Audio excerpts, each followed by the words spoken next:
Hello everyone and welcome back. Last video of chapter 7, and this is solving differential equations in application. Now, back in 732, I think, we talked about applications of differential equations, and one of the big one is Newton's law of cooling, and this is an example of it here. Okay, and we're going to solve this one together so you can see how it works. So it's saying here that let y of 2 represent the temperature in degrees Fahrenheit of a hot coffee at time t in minutes. The temperature of the coffee starts at 150 degrees Fahrenheit while the room temp is 80 degrees in Fahrenheit. And the coffee's change in temperature is described by the equation dy dt equals negative 0.1 y minus 80. What's the temperature of coffee after 30 minutes? Okay, so visually, what's happening here? So if we talk about time in minutes, and the temperature, so y, which is, I guess, the temperature in degrees Fahrenheit, is we know that the coffee is starting at 150 and it's cooling down to a temperature of 80. So here's your room temp. And remember, Newton's law of cooling says that they're related by the difference between the two. Right? So in the beginning, since the difference is so high, the rate's going to be negative and decreasing a lot faster than it is at a later time.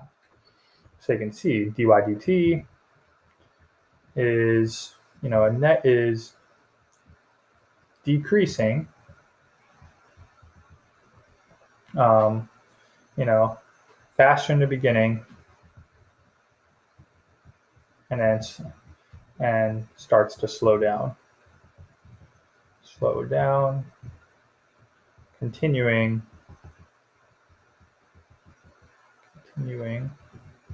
to be negative or decreasing there. Okay. So what's the temperature of the coffee after 30 minutes? So since we only know this, again, remember, you have to understand that this describes the rate of the temperature, not the temperature itself. So we cannot just plug in 30. If you plug in 30, that would tell you the rate at which the temperature is changing at 30 minutes. Right? So don't plug in 30 here. Don't plug in 30. And in fact, you couldn't even plug in 30 here because y represents the temperature. So what do you got to plug? 30 minutes into the temperature? Well, that doesn't make much sense. All right. So let's, and I'll just finish writing this so you have it visually. Don't plug in 30 because that gives you the rate of the temperature changing at time equals 30. All right, so just be careful there. So what we want to do is to find the temperature, which is just y. So basically, to find temp, which is y, we have to solve for y. All right, so here we go. We're going to have to do this implicitly. So I'm going to separate my values. So I'm going to say dy over, and I'm going to divide y minus 80 both sides.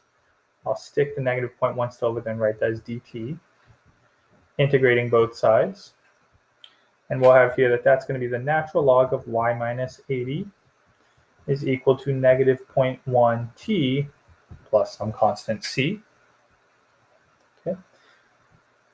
Solving for y, we would have here, raise both sides to e to negative 1.1 t plus c equals y minus 80. Since we're looking at a e value that's decreasing here, because usually exponentials are increasing that way, since e is decreasing, oh no, that won't matter. Since e is positive, we only are going to consider the positive case here. No need to consider the negative case. Because again, that's the idea when you take absolute value, it goes positive, negative, but we only need the positive value here since we are above the x-axis. All right, so then what we'd have here is y is going to equal e to the negative 0.1 t, e to the c, and I'm going to add 80 over. And I'm going to rewrite all this as just a constant c to have the expression here. So this right here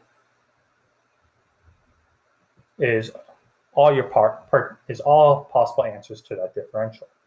Now, what do we know in this problem? What we know is that at time 0, the coffee was at 150 degrees Fahrenheit. So we can plug that in and say at 150 equals CE, that would just be 0 plus 80. So we get 150 equals C plus 80, which implies that C is equal to 70. So the particular answer here is going to be y equals 70 e to the negative 0.1t plus 80. Right? And graphically, you can see, just so you can see this, kind of neat. If we did 70 e to the negative 0.1x plus 80, and then I'm going to also do the line 80 because that's the room temp. Let's do my window from 0 to my max of 30 because I'm doing 30 minutes. Well, let's do a whole hour, 60. Y minimum is do 0 to 200. Let's see if this looks the way I want it to look. You can see that that's your temperature, your coffee cooling, should any asymptote, and there's your asymptote in the room temp, which is exactly what we predicted up top. Okay. So this will give us the temperature any time. This will give the temperature at any time t, because again, temperature was your value y. So if we want to know the temperature at 30 minutes, which was the question here, 30 minutes, just plug in 30. We'll have y is approximately 70 e to the negative 0.1 times 30 plus 80, which is approximately, I need a calculator here, 70 e to the negative 0.1, 30 plus 80. The temperature of the coffee is going to be roughly 83 point, and again, do 3 numbers after and final answers, degrees Fahrenheit. And there's a fun little application of differential equations and specifically Newton's law of cooling and using calculus to solve it. Hope that helps, and I hope that helps in when you get to your application problems yourself. All right. Bye-bye.